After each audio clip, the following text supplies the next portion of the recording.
Hello বন্ধুরা, আজকে আবার একটা নতুন ভিডিও নিয়ে হাজির হলাম।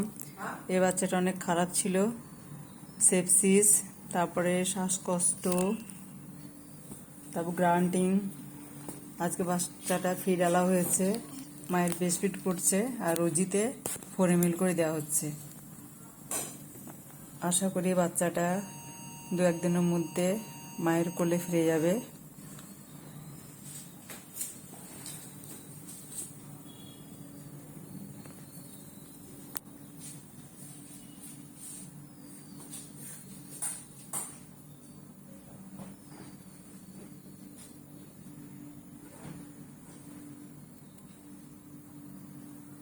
আপনারা সবাই দোয়া করুন বাচ্চাটা যেন সুস্থ হয়ে যায়, আরও তাড়াতাড়ি আমরা মায়ের কোলে ফিরে দিতে পারি।